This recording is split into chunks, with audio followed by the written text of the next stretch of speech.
হযরত আবু হুরায়রা রাদিয়াল্লাহু আনহু বর্ণনা করেছেন, আন আবি হুরায়রা রাদিয়াল্লাহু তাআলা আনহু قال قال رسول الله صلى الله عليه وسلم من آتاه الله مالا فليؤد زكاته مثل له ماله شجاعا أقرأ له ذبيبتان। আল্লাহ নবী সাল্লাল্লাহু আলাইহি ওয়াসাল্লাম বলেন, ওই সকল মানুষ যাদেরকে আল্লাহ তাআলা ধন সম্পদ দান করেছে আর এই ধন সম্পদ থেকে সেই ব্যক্তি যাকাত প্রদান করে নাই, যাকাত প্রদান না করার কারণে আল্লাহ তাআলা এই তার সম্পদগুলোকে কিয়ামতের দিবসে এমন একটা বিষাক্ত সাপের রূপ ধারণ করাবেন, যেই সাপের চোখের উপরে দুইটা কালো রঙের বিন্দু থাকবে। ইতাওয়াতু লাহু ইয়াউমাল কিয়ামাহ, এই সাপটা কিয়ামতের দিন তার গলায় বেড়ি শুরু করে দেওয়া হবে। এই সাপটা কিয়ামতের দিন ইয়াখুযু বিলিহজিমাতাইহি, এই বিষাক্ত সাপটা যেটা তার গলায় বেড়ি শুরু করিয়ে দেওয়া হবে, এই সাপটা কিয়ামতের দিন তার চোয়ালের মধ্যে কামড় মারতে থাকবে, তার গালের মধ্যে কামড়িয়ে ধরবে, কামড়িয়ে ধরবে ধরবে, আর এই তার দুনিয়ার এই সম্পদগুলো সেই দিন বিষাক্ত সাপের রূপ ধারণ করে তাকে বলতে থাকবে, ইকালু আনা মালুন ওয়া আনা কানজুন। ব্যক্তি তাকে সাপ হিসাবে কামড়িয়ে কামড়িয়ে তার সম্পদগুলা তখন তাকে বলবে, ও দুনিয়ার মানুষ, তুমি দুনিয়াতে আমাকে দান করো নাই, আমাকে তুমি কৃপণতা করেছ, তুমি আমাকে নিজের কাছে জমিয়ে রেখেছ, গরিবের হক যেটা ছিল তুমি সেটা দাও নাই, এই তোমার সেই না দেওয়া সম্পদ আমি যেটা তুমি দুনিয়াতে কৃপণতা করেছিলে সেটা আমি আজকে সাপ হিসাবে তোমাকে কামড় মারছি। আমি হলাম তোমার সেই সম্পদ, আমি হলাম তোমার সেই জমানো ধন। আম্মা বাদু ফাআউযু বিল্লাহি মিনাশ শাইতানির রাজীম। বিসমিল্লাহির রহমানির রহিম। ওয়া আকিমুস সালাতা ওয়া আতুস যাকাতা ওয়া আকরিদুল্লাহা করদান হাসানা ওয়া মা তুকদ্দিমু লিআনফুসিকুম মিন খায়রিন তাজিদুহু ইনদাল্লাহ হুয়া খায়রান ওয়া আ'যামা আজরা ওয়াস্তাগফিরুল্লাহ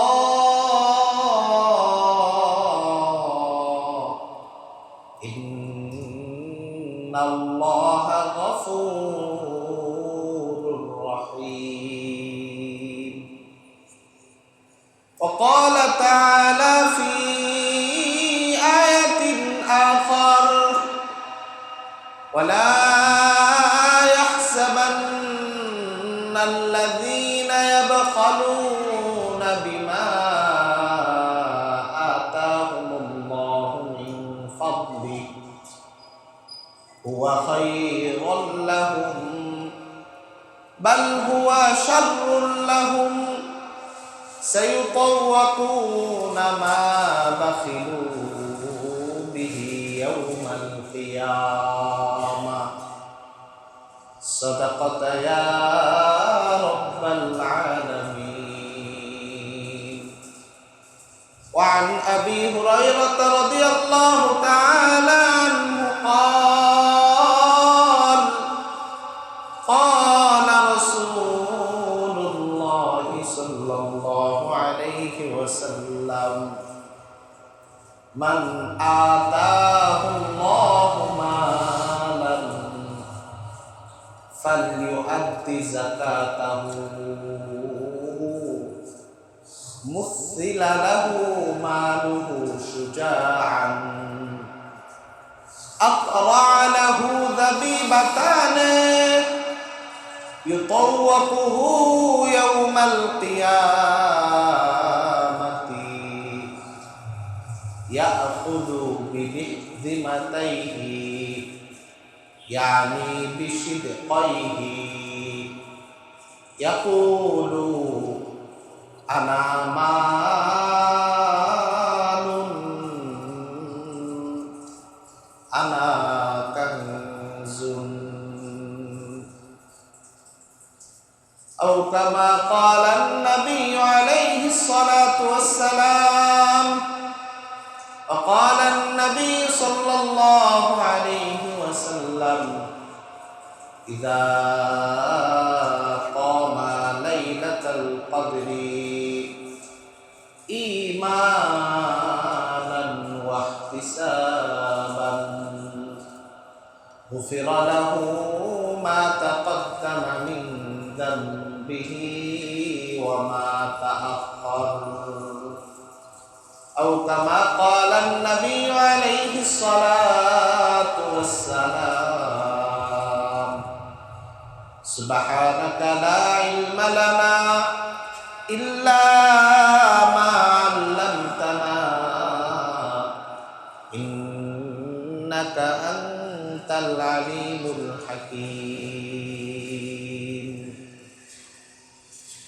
الحمد لله মহান রব্বুল ইজ্জত ওয়াল জালালের দরবারে লক্ষ কোটি শুকর আদায় করি।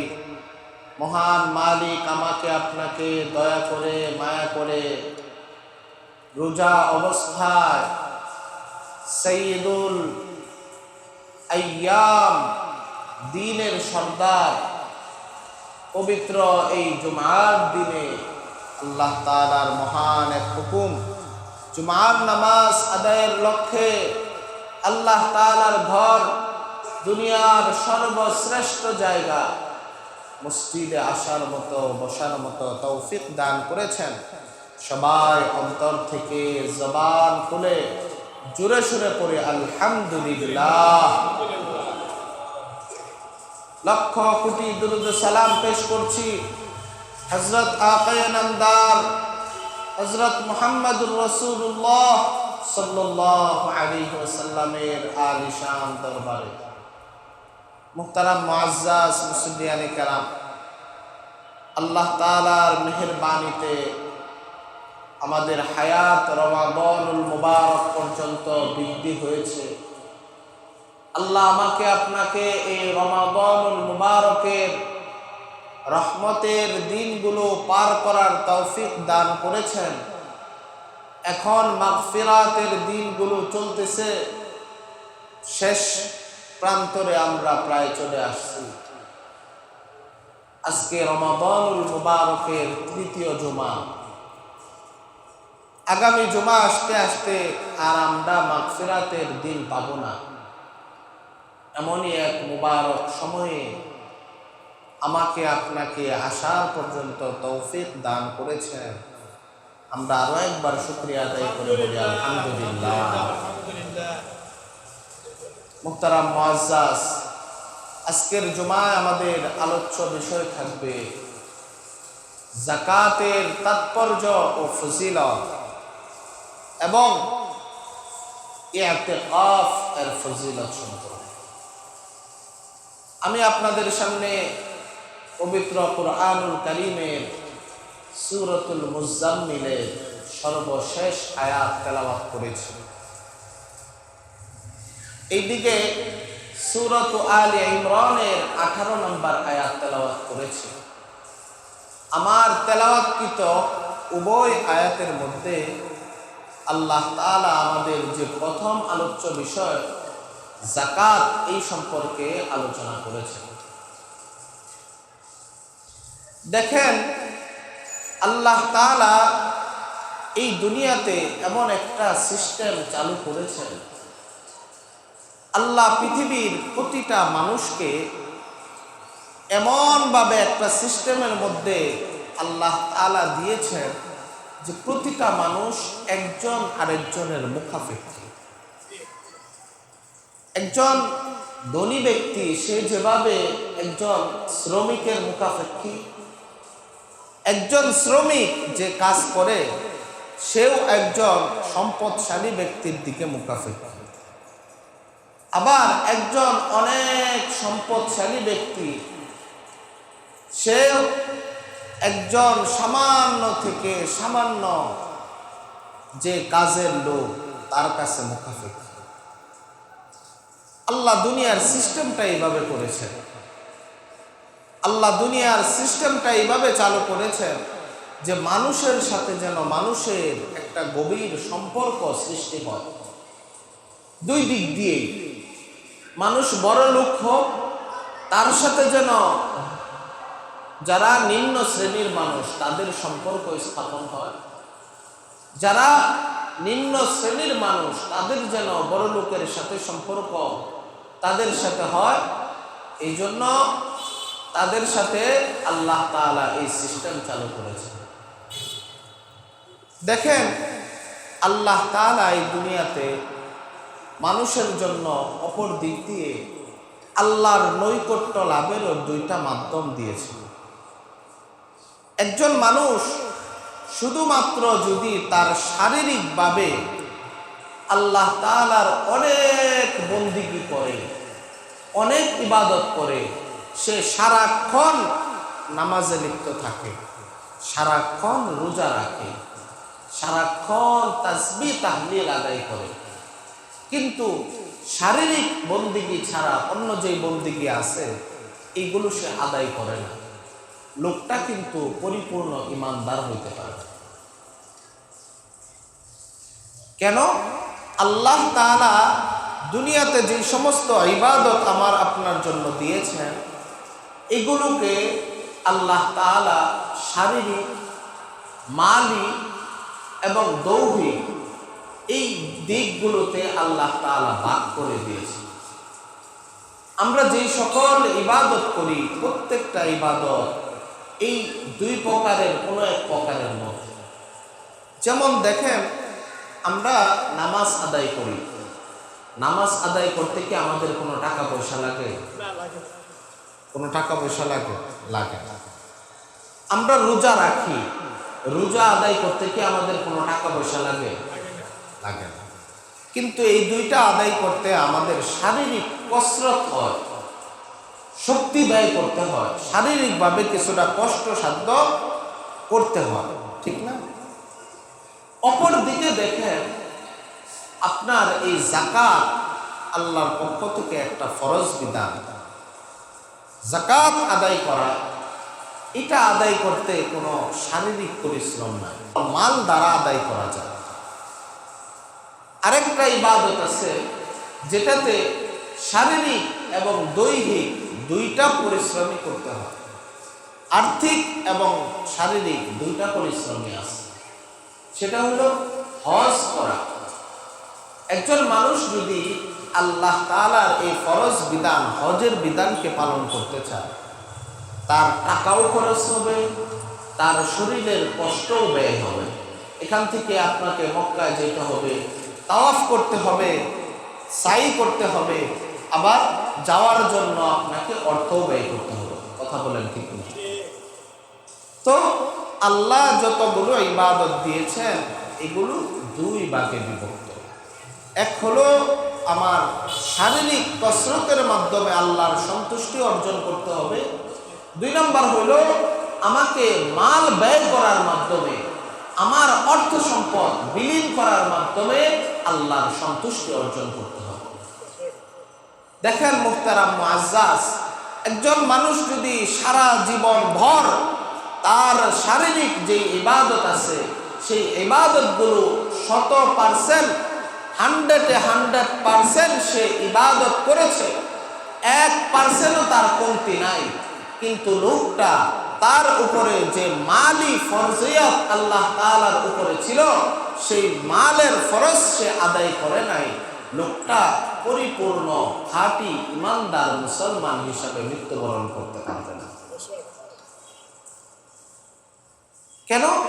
সে তো এক ধরনের ইবাদত করেছে, আল্লাহ আরেক ধরনের ইবাদত তার থেকে চেয়েছিল, সে সেটা আদায় করেনি।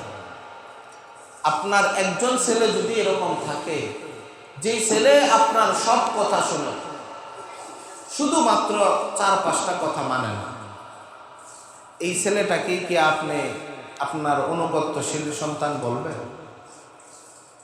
দেখা যাবে 4-5টা কথা এমন কথা যেটা মানে নাই, যার কারণে পিছনের তার যত ভালো ছিল এইগুলো খারাপে পরিণত হয়েছে। এই জন্য ইসলাম আমাদের এমন একটা ধর্ম, এটাতে আমার আপনার পরিপূর্ণরূপে থাকতে হবে। আমি কতটুক করলাম আর কতটুক করলাম না, আল্লাহ এটা পছন্দ করে।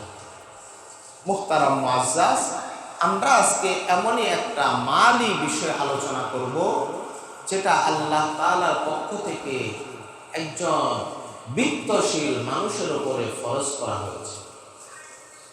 যাকাত শব্দের অর্থ কি? যাকাত শব্দের অর্থ হলো বৃদ্ধি পাওয়া। যাকাত শব্দের অর্থ হলো পবিত্র হওয়া, পবিত্র করা। পরিভাষায় যাকাত বলা হয় সুস্থ জ্ঞান সম্পন্ন, প্রাপ্তবয়স্ক, স্বাধীন মানুষের জন্য নিসাব পরিমাণ মালের অধিকারী হওয়া। আর এই মালটা তার উপরে বছর ঘোরা, বছরান্তরে যেই মালটা শরীয়ত কর্তৃক তার উপরে নির্দিষ্ট হয়, সেটাকে বলা হয় যাকাত। অর্থাৎ একজন মানুষ সুস্থ জ্ঞান সম্পন্ন হতে হবে, স্বাধীন হতে হবে, ইমানদার মুসলমান হতে হবে। এরপরে তার কাছে নিসাব পরিমাণ মাল থাকতে হবে। নিসাব পরিমাণ মাল কতটুকু?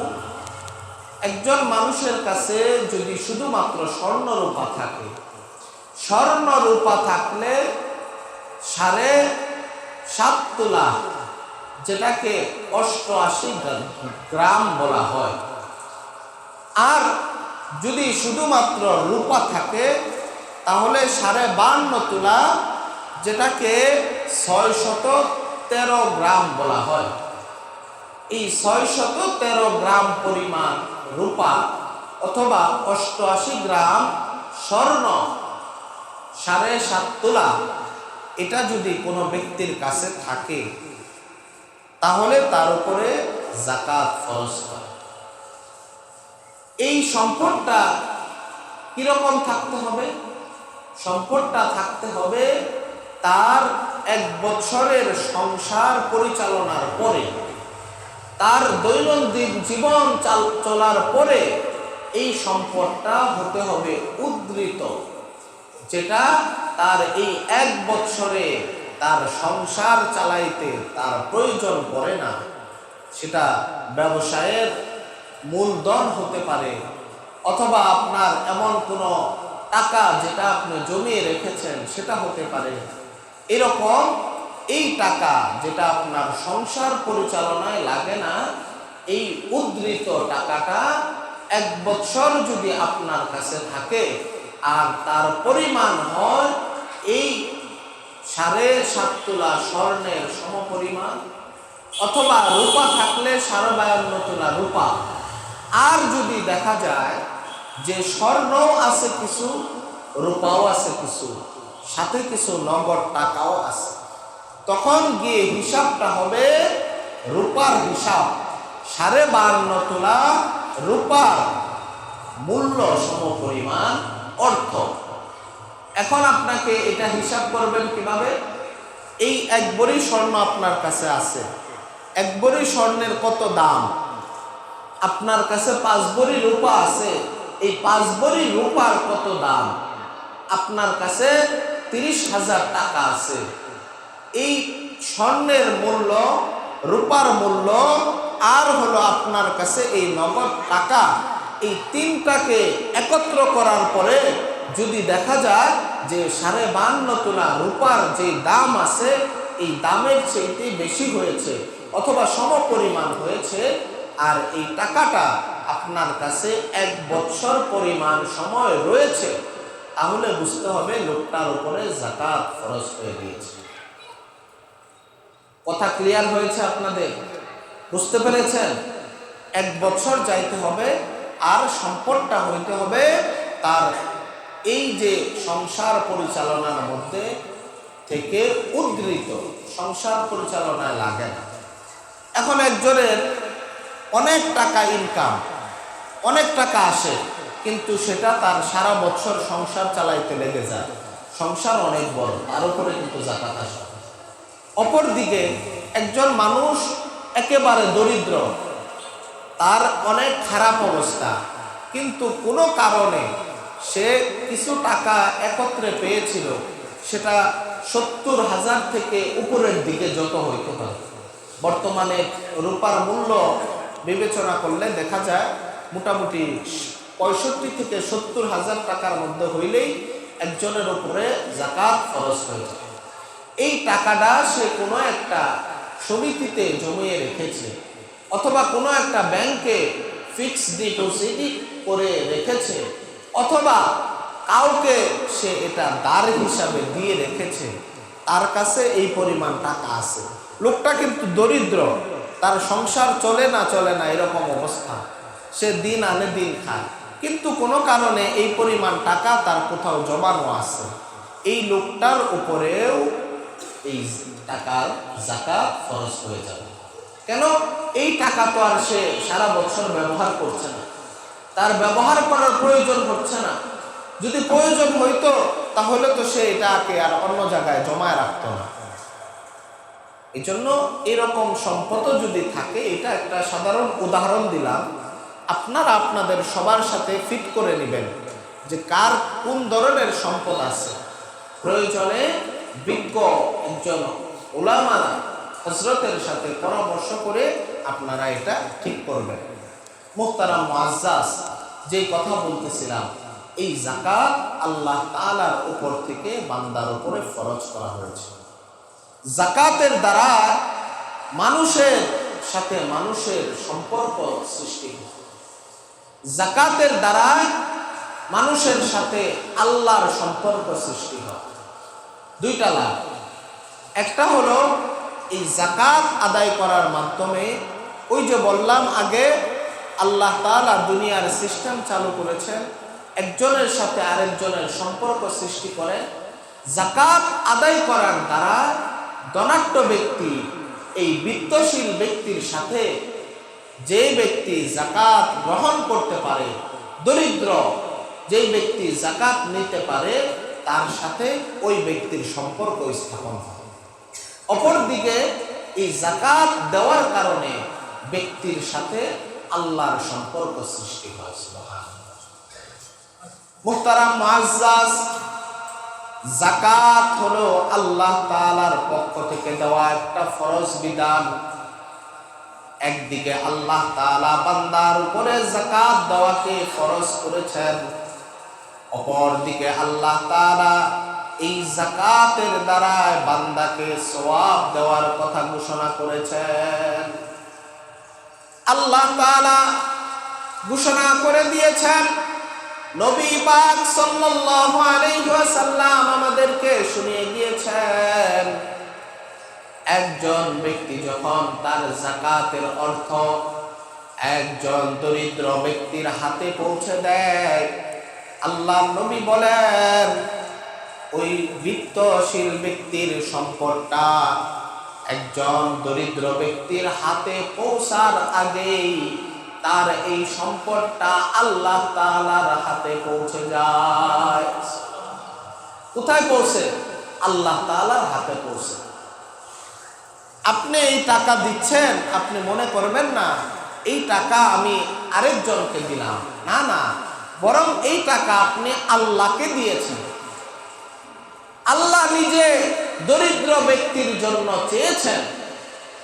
এরকম না যে এই টাকা আল্লাহ তাআলা আপনার থেকে নিয়ে অন্য কোনো পশু পাখিকে দিবে, অন্য কোনো সৃষ্টিকে দিবে এরকম না। আল্লাহ একজন দরিদ্র ব্যক্তি তার পক্ষ নিয়ে ধনী ব্যক্তির কাছে এই সম্পদ আল্লাহ নিজে চেয়েছেন। সূরাতুল মুজাম্মিলের সর্বশেষ আয়াত আমি আপনাদের সামনে তেলাওয়াত করেছি। আল্লাহ তাআলা এই আয়াতের মধ্যে বলছেন, ওয়া আকিমুস সালাতা ওয়া আতুজ যাকাতা ওয়া আকরিদুল্লাহা করদান হাসানা ওয়া মা তুকদ্দিমু লিআনফুসিকুম মিন খায়রিন তাজিদুহু ইনদাল্লাহ হুয়া খায়রান ওয়া আ'যামা আজরা আস্তাগফিরুল্লাহ ইন্নাল্লাহা গফুরুর রহিম।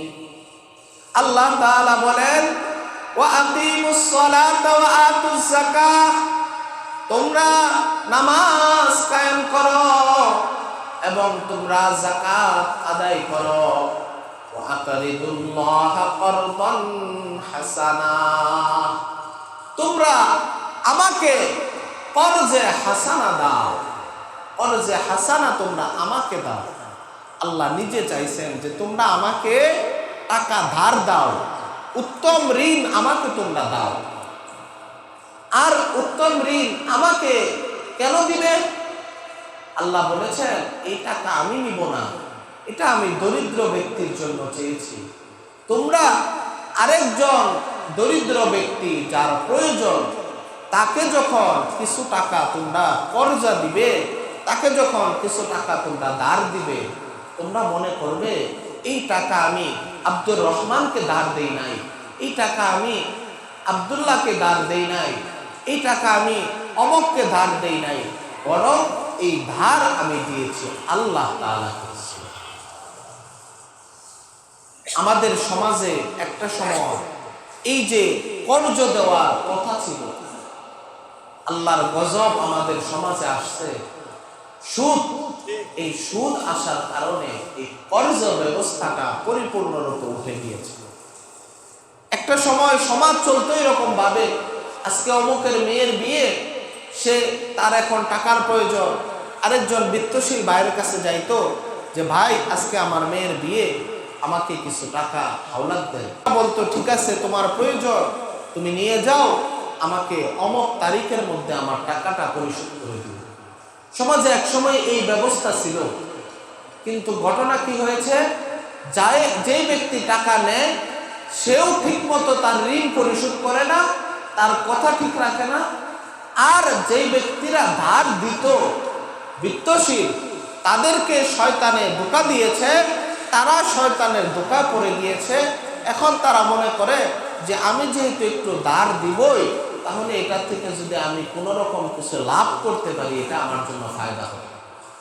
আহা, জনগণ মানুষ বুঝলো না, এই যে আমি লাভ করলাম, এটা তো আমি আল্লাহর গজব আমার এই সম্পদের মধ্যে ঢুকাইলাম, আল্লাহ লানত আমার সম্পদের মধ্যে ঢুকাইলাম।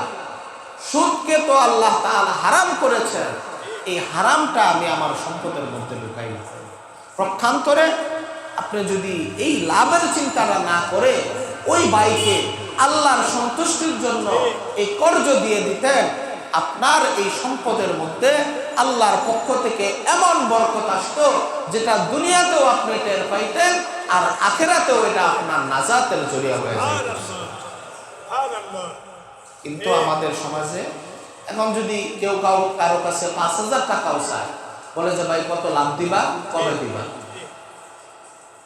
যারা দেয় না তারাও লাভ ছাড়া দেয় না, যারা নেওয়ার তারাও বলে যে ভাই আপনার কাছ থেকে নিতেছি, আপনার এত লাভ দিব।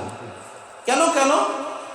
আহারে, একজন ইমানদার তো আরেকজন ইমানদারের জন্য, মানুষ মানুষের জন্য, এই স্লোগান তো সবাই জানে। তো মানুষ মানুষের জন্য যদি হয়, যারা সমাজবাদী তারা তো এই স্লোগান দেয় ঠিক, মানুষ মানুষের জন্য। তে এক মানুষ আরেকজনের থেকে আবার লাভ করে কিভাবে? স্বার্থের জন্য। এই কাজটা তো কমপক্ষে নিঃস্বার্থে করা উচিত ছিল। লাভ যেটাতে হবে সেটা তো আল্লাহ জায়েজ পন্থা রেখেছেন, ব্যবসা বাণিজ্য, ব্যবসার মাধ্যমে আল্লাহ আপনাকে লাভ দিবে। কিন্তু আপনি যেই সম্পদ, এটা আল্লাহ আপনার থেকে চেয়েছেন, আকরিদুল্লাহ, তোমরা আমাকে কর্জ দাও, করবন হাসানা, উত্তম কর্জ। কি হবে তোমাদের জন্য? তাজিদুহু ইনদাল্লাহ, এর প্রতিদান আল্লাহ তাআলা তোমাদেরকে দিবে। আল্লাহ তাআলা ইন্নাল্লাহা গফুরুর রহিম, আল্লাহ তাআলা গফুরুর রহিম, ক্ষমাশীল। আল্লাহ তাআলা তোমাদেরকে মাফ করে দিবেন। এই রকম তোমরা যদি তাদেরকে কর্জ দাও। মুহতারাম মুআজ্জাজ, এই সম্পদ আল্লাহ মানুষদের থেকে চেয়েছেন, বিত্তশীলদের থেকে, যে তোমরা দরিদ্রদের মধ্যে তোমাদের সম্পদ দাও, তোমরা তোমাদের সম্পদ দরিদ্রদের জন্য দাও। এটা আমি তোমাদের থেকে চাচ্ছি। আল্লাহ তাআলা এই যাকাতের বিধান এই জন্য দিয়েছেন যে সমাজের প্রতিটা মানুষের মধ্যে সামঞ্জস্যতা আসে, প্রতিটা মানুষ যেন একরকম ভাবে চলতে পারে। আমাদের এখন নিয়ম হয়েছে ধনী ব্যক্তি আরো ধনী হবে, যে গরিব সে আরো গরিব হবে। কিন্তু সমাজ ব্যবস্থা এরকম হওয়া উচিত ছিল যে ধনী ব্যক্তি সে ধনী থাকবে, দরিদ্র ব্যক্তি সেও ধনী হবে। এই যে সুদ ভিত্তিক সমাজ ব্যবস্থা, এটার কুফল হলো এটা, যেই সমাজে সুদের ব্যবস্থা আছে সেই সমাজের মানুষ যারা দরিদ্র তারা শুধু দরিদ্রতার অতল গহ্বরে যাবে, আর যারা ধনী তারা শুধু ধনী হইতে থাকবে। কিন্তু আল্লাহ তাআলার দেওয়া যে জীবন বিধান, এখানে তো আল্লাহ বলছেন যে তোমরা যাকাত ভিত্তিক সমাজ ব্যবস্থা প্রতিষ্ঠা করো। এই যাকাত ভিত্তিক সমাজ ব্যবস্থার কারণে তোমাদের সমাজে সামঞ্জস্যতা চলে আসবে। গরিব ব্যক্তিরা সে ধনী হবে, আর ধনী ব্যক্তিরাও সুখে শান্তিতে আল্লাহ তাআলা রহমত প্রাপ্ত হয়ে জীবনযাপন করবে। যাকাত না দিলে আল্লাহ ভয়ঙ্কর আযাব গজবের কথা আমাদেরকে জানিয়ে দিয়েছে। আল্লাহ তাআলা বলেন, সূরাত আলে ইমরানের যে আয়াত আপনাদের সামনে পাঠ করেছি, ওয়ালা ইয়াহসাবান্নাল্লাযীনা ইয়াবখালুনা বিমা আতাহুমুল্লাহু মিন ফাদলিহি হুয়া খায়রান লাহুম বাল হুয়া শাররুল লাহুম সাইতাওয়াকুনা মা বাখিলু বিহি ইয়াউমাল কিয়ামাহ। আল্লাহ তাআলা বলেন, তারা কি আমার ব্যাপারে ধারণা করে, তারা কি তাদের মনে এই ধারণা পোষণ করে আল্লাহ তাআলা তাদেরকে যেই সকল সম্পদ আল্লাহ তাআলার নিজ অনুগ্রহে তাদেরকে দান করেছে, তারা কি এইরূপ ধারণা করে যে এই সব বস্তুর মধ্যে যদি তারা কৃপণতা করে এটা তাদের জন্য কল্যাণকর হবে? তারা কি এইরূপ ধারণা করে যে তারা যে সকল সম্পদের মধ্যে কৃপণতা করে, যাকাত প্রদান করে না, এইগুলোর মধ্যে তাদের জন্য কল্যাণ রয়েছে? আল্লাহ নিজে প্রশ্ন করেছেন, তারা কি এরূপ ধারণা করে? আল্লাহ আবার উত্তর দিয়ে দিচ্ছেন, ওয়ালা ইয়াহসাবান্নাল্লাযীনা, তারা যেন এইরূপ ধারণা না করে যে তারা যে সকল সম্পদের মধ্যে কৃপণতা করছে আল্লাহ তাআলা এগুলোর মধ্যে তাদের জন্য মঙ্গল রেখেছেন। না না না না, বরং বাল হুয়া শাররুল লাহুম, বরং তাদের জন্য এই কৃপণতা করা সম্পদ যেগুলো রয়েছে এগুলো তাদের জন্য অমঙ্গলজনক হয়ে দাঁড়াবে। সাইতাওয়াকুনা মা বাখিলু বিহি ইয়াউমাল কিয়ামাহ, তাদের এই সকল সম্পদগুলো কিয়ামতের দিন তাদের গলায় বেড়ি রূপে পরানো হবে, আর তাদের এই সম্পদগুলোকে আল্লাহ তাআলা বিষাক্ত সাপের রূপ ধারণ করবে। কিয়ামতের দিন এই বিষাক্ত সাপটা তাদের গলার মধ্যে বেড়ি হিসাবে পরিয়ে দেওয়া হবে। পরিয়ে দেওয়ার পরে এই বিষাক্ত সাপটা কিয়ামতের দিন তার মুখের চোয়ালের মধ্যে কামড় দিয়ে ধরবে। খুব শক্তভাবে তার এই মুখের মধ্যে এই সাপ কামড়াতে থাকবে। তাদের এই সম্পদ, যেটাকে সে দুনিয়াতে কৃপণতা করেছিল, দুনিয়াতে মনে করেছিল যে আমি যদি যাকাত দেই আমার সম্পদ কমে যাবে, আমার সম্পদের মধ্যে কমতি আসবে, এই যে কৃপণতা করলো, এটা মনে করে এই কৃপণতা করার কারণে এই সম্পদ কিয়ামতের দিন তার জন্য বিষাক্ত সাপের রূপ ধারণ করবে। মুহতারাম মুআজ্জাজ, আল্লাহ নবী সাল্লাল্লাহু আলাইহি ওয়াসাল্লামের এক হাদিস হযরত আবু হুরায়রা রাদিয়াল্লাহু আনহু বর্ণনা করেছেন। আন আবি হুরায়রা রাদিয়াল্লাহু তাআলা আনহু قال قال رسول الله صلى الله عليه وسلم من آتاه الله مالا فليؤدي زكاته مثل له ماله شجاعا أقرأ له ذبيبتان।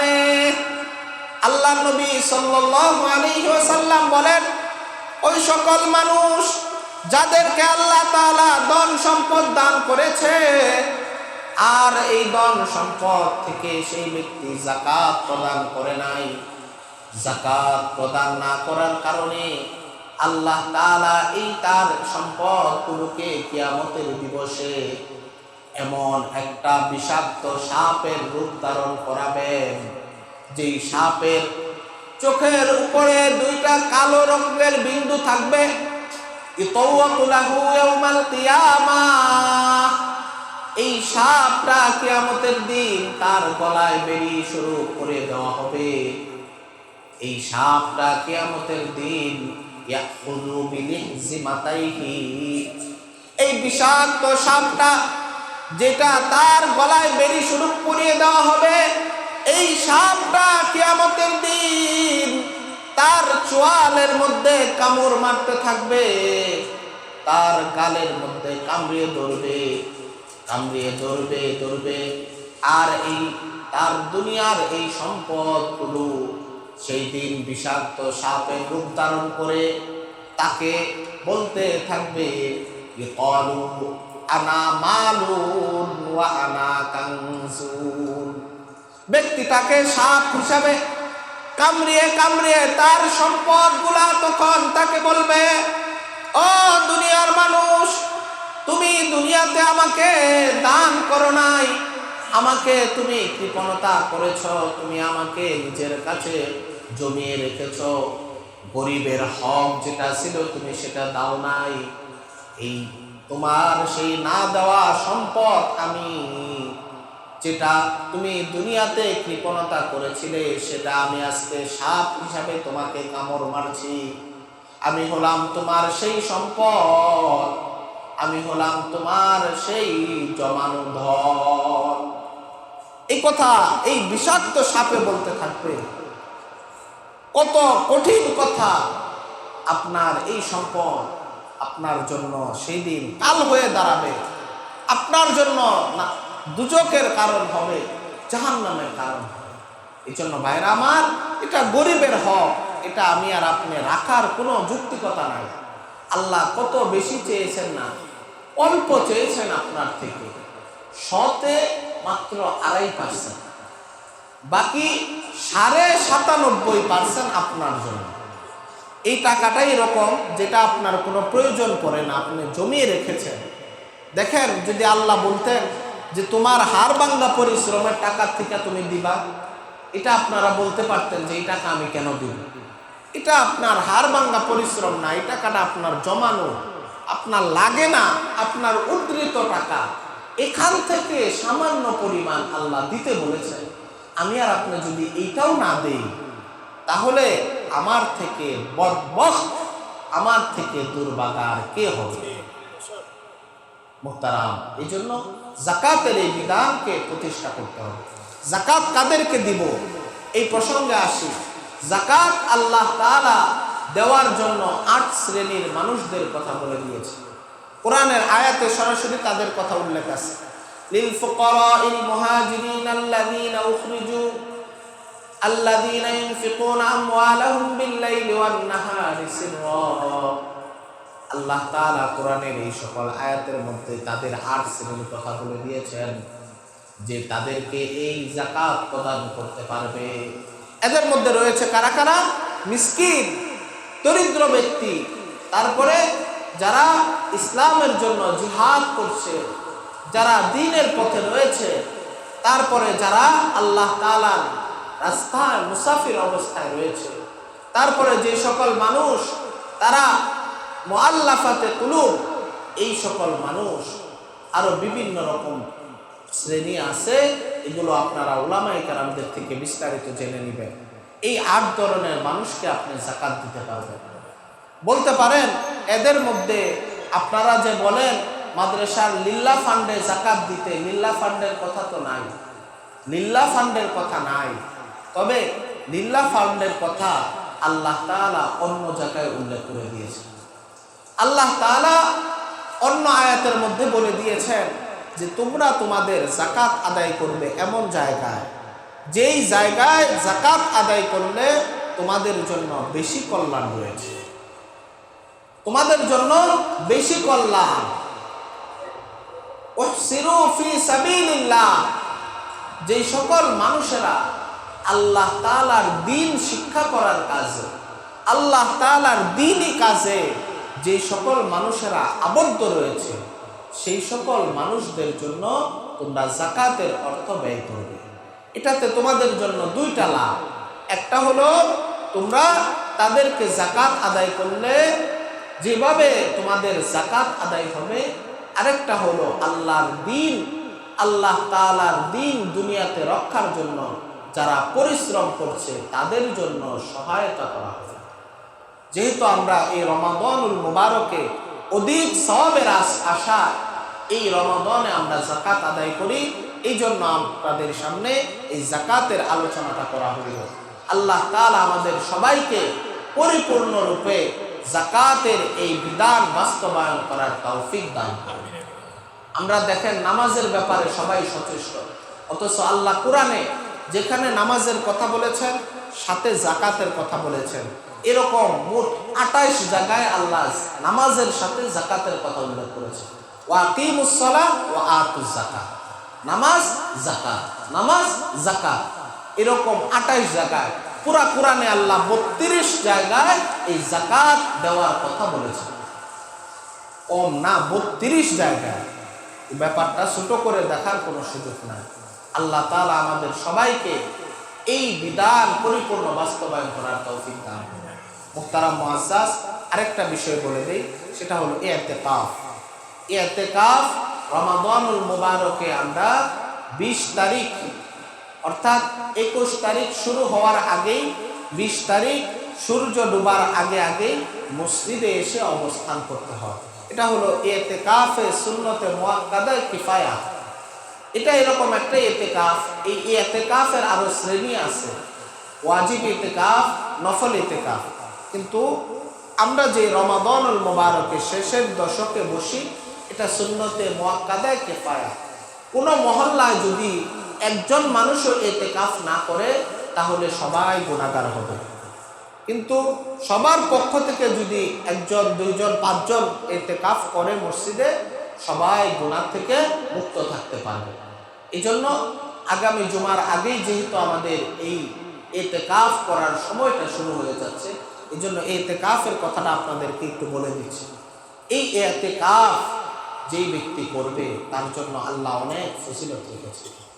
অন্যতম একটা ফজিলত হলো যেই রাত্রি আমরা সারা বছর তালাশ করি, যেই এক রাত্রে ইবাদত করলে আল্লাহ বলেছেন 1000 রাত্র ইবাদত করার চাইতে বেশি ফজিলত, সেটা হলো লাইলাতুল কদর। আর এই লাইলাতুল কদর শেষ দশকে হওয়ার সম্ভাবনা অনেক বেশি। আর যেই ব্যক্তিটা ইতিকাফ করে তার জন্য এই কথা নিশ্চিতভাবেই মোটামুটি বলা যায় যে লোকটা এই কদরের পরিপূর্ণ ইবাদত সে করতে পারে।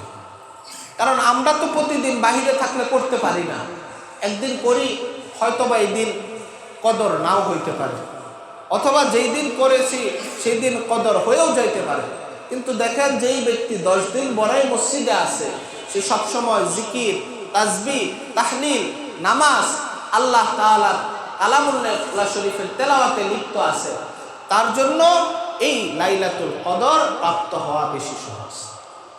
আল্লাহর নবী কি বলেছেন দেখেন, ক্বালা রাসূলুল্লাহ সাল্লাল্লাহু আলাইহি ওয়াসাল্লাম, মান ক্বামা লাইলাতাল কদরি ঈমানান ওয়া ইহতিসাবান গুফিরা লাহু মা তাকদ্দামা মিন যামবিহি। যে ব্যক্তি ঈমানের সাথে আল্লাহ তাআলার কাছে নেকির আশায় লাইলাতুল কদরে ইবাদত করবে, আল্লাহ তাআলা তাকে তার পিছনের গুনাহ মাফ করে দিবেন।